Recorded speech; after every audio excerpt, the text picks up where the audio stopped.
Bismillahirrahmanirrahim. Assalamualaikum warahmatullahi wabarakatuh. Waalaikumsalam warahmatullahi wabarakatuh. Sahabat ngapak mengaji dimanapun Anda berada, alhamdulillah sekarang di samping saya Ustadz Irfan Rizky Has dari Wonosobo. Assalamualaikum Ustadz. Waalaikumsalam warahmatullahi wabarakatuh. Gimana kabarnya Ustadz? Alhamdulillah sehat. Mas Rizky sehat? Alhamdulillah. Alhamdulillah, Masya Allah, tabarakallah. Alhamdulillah hari ini kami sempat mengikuti mabit di Masjid Fatimah Garung, dan alhamdulillah beliau juga memberikan kami kesempatan untuk sedikit berbincang-bincang dengan beliau, dan insya Allah kita pengen tanya-tanya sedikit nih tentang gimana supaya para pemuda ini bisa semangat, apalagi sekarang ini khususnya anak-anak mahasiswa, kemudian anak-anak sekolah, mereka melakukan aktivitasnya lebih banyak di rumah. Bagaimana caranya supaya mereka lebih semangat? Kira-kira gimana Ustadz untuk pesan kira-kira para pemuda supaya lebih semangat lagi di rumah gitu? Masya Allah, tabarakallah. Jazakumullah Mas Rizky. Semoga Allah menjaga masa keluarga besar, teman-teman semua, anak-anak muda Banjarnegara dan ngapak mengaji yang dicintai Allah Subhanahu wa taala. Sebenarnya pesannya itu datang langsung dari baginda Rasulullah Muhammad sallallahu alaihi wasallam. Ada dalam hadis sahih riwayat Imam Muslim. Kata Rasul sallallahu alaihi wasallam, "Ihris 'ala ma yanfa'uka wasta'in billahi wa la ta'jas." Semangat kejar manfaat. Wasta'in billah, banyak-banyak minta tolong sama Allah, wa la ta'jas, jangan pernah lemah. Kata para ulama, kelemahan itu diserang manusia biasanya lewat beberapa hal, salah satunya adalah lewat rasa malas. Pemuda itu sering banget digoda sama rasa malas. Makanya Nabi pesan wala ta'jas, jangan lemah. Jadi buat teman-teman, apalagi sekarang ya, masa-masa pandemi, masa-masa di mana orang itu banyak banget yang belajar dari rumah, harus semangat ngejar manfaat, akses yang bermanfaat, cari informasi yang manfaat, nonton YouTube yang bermanfaat, main sosmed, harus datengin manfaat. Satu hari itu jangan mata terpejam, jangan tidur kecuali minimal ada 2 ilmu baru yang teman-teman miliki. Jadi hari ini tuh ada ilmu baru apa ya buat saya? Insight baru apa nih buat saya? Insight itu wawasan, by the way. Jadi gitu teman-teman ngapak pengaji. Ini langsung nasihat dari baginda Rasul sallallahu alaihi wasallam, termaktub dalam hadis sahih riwayat Imam Muslim, ihris 'ala ma yanfa'uk, kejar manfaat dengan semangat, wasta'in billah, banyak-banyak minta tolong sama Allah karena kita nggak mungkin bisa dapat ilmu kecuali Allah yang nolong kita, wala ta'jaz, jangan pernah lemah. Gitu Mas Rizky, Masya Allah.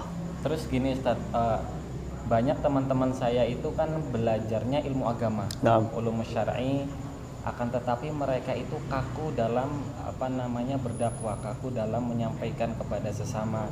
Walaupun sekedar nge-share aja kadang mereka malas gitu Ustadz. Maksudnya, ya ini ilmu saya sudah tahu, tapi dia nggak ada inisiatif untuk kenapa nggak menyebarkan hal baik itu supaya mereka lihat gitu. Kira-kira langkah terbaik itu seperti apa Ustaz? Siap, jazakumullah khairan jaza Mas Rizky atas sharing-sharingnya. By the way, Allah tuh ngasih tahu teman-teman yang dirahmati Allah, teman-teman ngapak mengaji, anak-anak muda Banjarnegara dan sekitarnya. Allah ngasih tahu kita di Quran surah Al-Hajj ayat 32. Al-Hajj ayat 32. Surah ke-22 setelah Al-Anbiya, sebelum Al-Mu'minun, ayat ke-32. A'udzubillahi minasyaitonirrajim. Bismillahirrahmanirrahim. Wa may yu'azzim sya'airallah. Barang siapa yang suka yu'azzim, mengagungkan. Kalau dalam bahasa sosial medianya apa? Mengagungkan bahasa sosial media, Mas. Suka membesarkan, mengagungkan. Kalau dalam bahasa sosmednya apa? Apa ya? Memviralkan. Selain memviralkan, kalau bahasa Twitter apa Mas? Apa ya? Mentrendingkan. Wa may yu'azzim sya'airallah. Siapa yang suka mengagungkan, membesarkan. Kalau dalam bahasa sosmednya yang lebih sering easy listening banget buat kita, siapa yang suka memviralkan, mentrendingkan sya'airallah, syiar-syiar agama Allah. Ya dakwah, ya Quran, ya hadis. Fa innaha min taqwal qulub. Itu ciri hatinya bertakwa. Ciri hatinya bertakwa pada diri seseorang itu pas dia suka mensyiarkan agama Allah. Maka buat teman-teman, terutama sahabat ngapak mengaji dan anak-anak muda Banjarnegara di sekitar yang dicintai Allah Subhanahu wa taala, nge-share kebaikan, niatin seperti yang Allah firmankan di Al-Hajj ayat 32. Wa may yu'azzim sya'airallah fa innaha min taqwal qulub. Siapa yang hatinya bertakwa pasti seneng banget deh sama dibesarkannya syiar agama Allah. Nggak usah ragu ya. Apalagi Nabi bilang dalam hadis riwayat Imam Ahmad, kata Nabi SAW dalam hadis Ahmad, man dalla 'alal khair kafa'ilihi. Siapa yang nunjukin satu kebaikan, maka dia panen pahala seperti orang yang melakukan. Kebayang nggak? Kita punya downline pahala yang banyak banget. Itu nanti semua jadi pahala jariah. Kenapa? Karena kita adalah first yang mempelopori lahirnya kebaikan.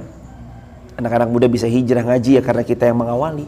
Anak-anak muda terfasilitasi komunitas hijrah di Banjarnegara ya karena Mas Rizky dan Mas Catur dan Mas siapa lagi? Mohon izin? Mas Misbah yang mengawali. Kemudian dari 3 orang tambah banyak 4 orang, tambah banyak 5 orang. Sama, semua kan atas pertolongan Allah ya. Hari ini yang kita lihat semua atas pertolongan Allah Subhanahu wa taala. Dulu berapa yang ngaji? 4 orang. Kemudian Allah titipkan lagi amanah 5 orang, Allah titipkan lagi 6 orang. Itu semua kan atas pertolongan Allah Subhanahu wa taala. Sampai hari ini mungkin yang hadir udah ratusan, dan bahkan kadang kalau event-event besar bisa sampai atas pertolongan Allah ribuan orang. Itu semua atas pertolongan Allah Subhanahu wa taala. Dan hari ini kita melihat sebagaimana yang Allah firmankan, wa ra'aitan nasa yadkhuluna fi dinillahi afwaja. Kamu akan melihat manusia masuk Islam berbondong-bondong. Kalau hari ini kita ngelihat orang berhijrah kembali ke agamanya Islam, berhijrah itu udah berbondong-bondong, jadi gelombang banget.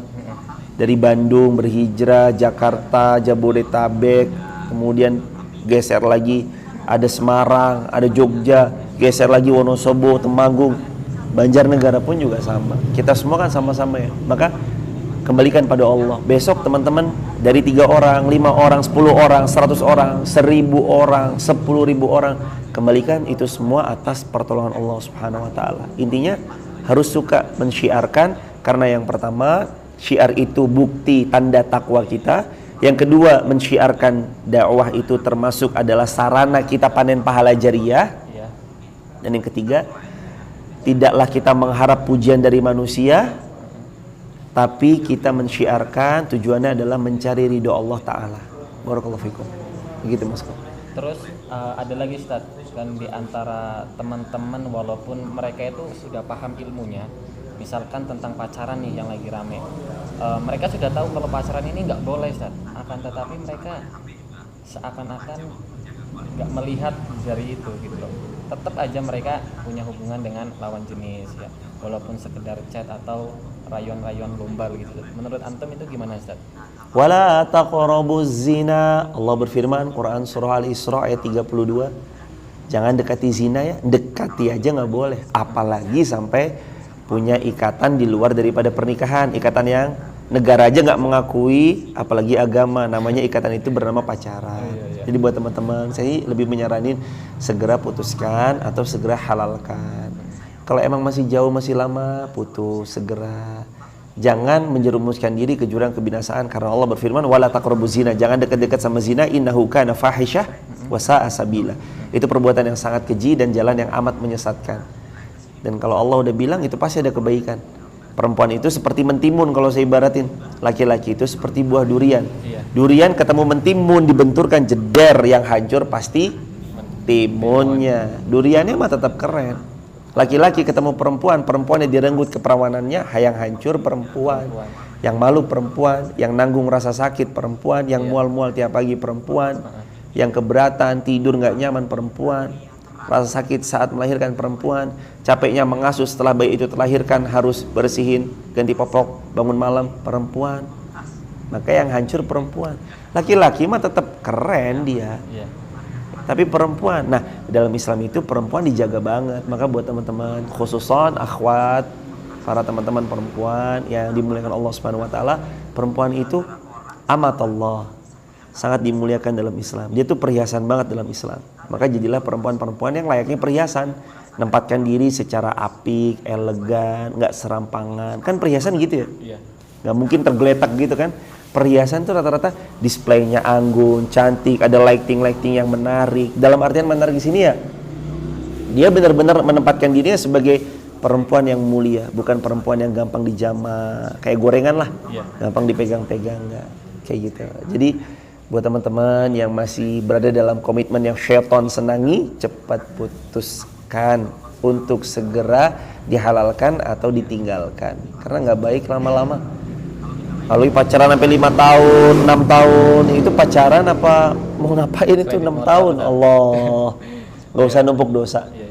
Kalau udah memang ada, langsung segera lamar, khidbah, lamar, tentukan tanggal, menikah. Urus administrasi KUA, menikah. Nggak usah lama-lama. Tapi tentu lihat ya bibit-bibit bobotnya, nggak asal sembarang nikahin orang. Harus juga dicari tahu asal usulnya. Kemudian ini Ustaz, masalah pendidikan Ustaz. Menurut antum ini kan sekarang banyak pemuda itu setelah lulus SMK sudah mulai nggak memperhatikan lagi pendidikannya. Rata-rata mulai setelah lulus SMK ini lebih condong ke kerja, apalagi kalau tuntutan orang tua. Nah, menurut antum ini pentingnya kuliah atau mungkin belajar bagi para pemuda itu seperti apa Ustaz menurut pandangan antum ini? Siapapun itu seorang guru, dimanapun itu tempat belajar. Saya meyakini banget siapapun tetaplah seorang guru. Walaupun dia tukang becak sekalipun, dia tetap guru kita. Dimanapun itu tempat belajar. Walaupun sekarang saya sedang sekolah doktor S3 di UIN Yogyakarta, jurusan doktoral studi Islam. Bukan berarti terus saya saklek harus berpendidikan, enggak. Karena bahkan orang lulus SD pun kalau dia terus mau belajar, gali pengalaman, konsen di satu bidang, dia akan Allah tumbuhkan di situ. Karena ulama menyampaikan man sabata nabat. Siapa yang sungguh-sungguh konsisten di satu titik, nabat, dia pasti bakal tumbuh. Jadi buat teman-teman yang habis SMK langsung pengen kerja, silahkan, fadhol. Kalau teman-teman yang habis SMK mau langsung menyasar pendidikan S1, S2, S3, fadhol, nggak ada masalah. Silahkan. Yang penting satu, jangan berhenti belajar. Belajar itu nggak harus secara formal. Walaupun kami mengambil pendidikan secara formal, ngambil doktoral di UIN Yogyakarta, tapi bukan berarti terus kemudian harus ini ya, harus S1 ya, enggak sama sekali. Teman-teman lulus SD pun ahlan wa sahlan kalau teman-teman memang mau terus belajar. Kemudian teman-teman menghafal Al-Quran, teman-teman konsentrasi di satu bidang, jualan getuk ya getuk terus, buat getuk yang paling enak, tempe kemul ya tempe kemul terus, nge-create tempe kemul yang beda daripada yang lain, dibuat branding yang keren. Insya Allah Allah kasih man sabata nabat, dia sungguh-sungguh konsisten bakal tumbuh. Jadi bicara pendidikan itu ada dua yang harus ditekankan. Yang pertama, teruslah belajar. Belajar itu bisa di mana aja, bisa formal maupun non formal.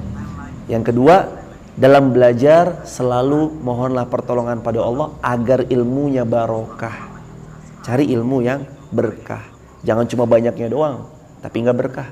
Cari yang banyak dan berkah. Khususnya anak-anak muda harus semangat cari ilmu. Apalagi sekarang YouTube tuh, Masya Allah, YouTube semua para asatid itu semua nuangin ilmunya di YouTube. Setiap hari live streaming. Subuh ada Ustadz Muhammad Nuzul Zikri, subuh ada Ustadz Luqmanul Hakim juga. Kami juga setiap subuh ada Irfan Rizky Haas, setiap subuh rutin Senin sampai Ahad, nggak ada libur. Bahkan kemarin itu Idul Fitri pun tetap ada kajian subuhnya. Itu nggak capek Ustadz? Enggak. Kenapa ya? Karena tujuannya untuk siapa? Allah tujuan kita. Kalau lillah, insya Allah tidak lelah. Tapi kalau tujuannya udah pujian manusia, yang nonton 1 orang lemes, yang nonton 80 orang semangat. Aduh, jangan deh, jangan begitu. Tujuannya karena Allah. Jadi di YouTube tuh ilmu banyak banget terhampar. Di Google tuh bisa tanya apa aja. Alasan apa lagi yang membuat kita harus malas-malasan? Semangat, ihris. Karena Nabi bilang tadi gitu ya, ihris, semangat. Terima kasih teman-teman sekalian, terima kasih Ustadz Irfan Rizky Haas, barakallahu fikum. Amin. Semoga kita bisa bertemu lagi di lain kesempatan. Assalamualaikum warahmatullahi wabarakatuh. Waalaikumsalam warahmatullahi wabarakatuh.